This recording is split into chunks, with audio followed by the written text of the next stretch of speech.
करते हैं इसको। हम लोग बात कर रहे हैं द्रव्यमान और भार में अंतर का।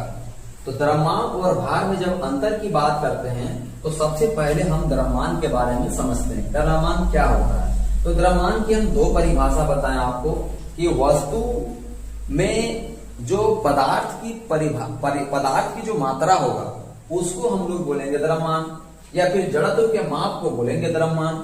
लेकिन भार हम लोग किसको बोलेंगे? तो भार कहता है कि जिस गुरुत्वीय बल से पृथ्वी किसी वस्तु को अपनी केंद्र की ओर खींचता है तो वह वस्तु का क्या कहलाता है? भार कहलाता है। वस्तु का भार कहलाता है। वस्तु क्या है? तो बल है।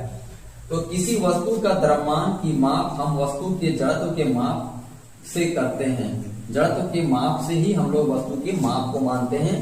जबकि भार जो होता है वस्तु का द्रव्यमान और गुरुत्वीय त्वरण, यानी हम कह सकते हैं W बराबर mg से करते हैं। और इसकी बात करते हैं तो इसका कोई सूत्र नहीं होता, ये तो खाली बस एक माप है जिसको हम लोग kg से मापते हैं। मतलब द्रव्यमान का जो माप है उसको हम लोग kg से नापते हैं। किसी वस्तु का द्रव्यमान हमेशा समान होता है, लेकिन बात करते हैं वस्तु का भार तो ये अलग अलग जगह पे अलग अलग होता है। द्रव्यमान का माप भौतिक तुला द्वारा करते हैं। भौतिक तुला का मतलब होता है तराजू से हम लोग द्रव्यमान को मापते हैं, जबकि भार का माप कमानीदार तुला से किया जाता है। यह एक अदिश राशि होता है क्योंकि केवल परिणाम होता है। यह एक सदिश राशि होता है क्योंकि इसमें दिशा और परिणाम दोनों होता है।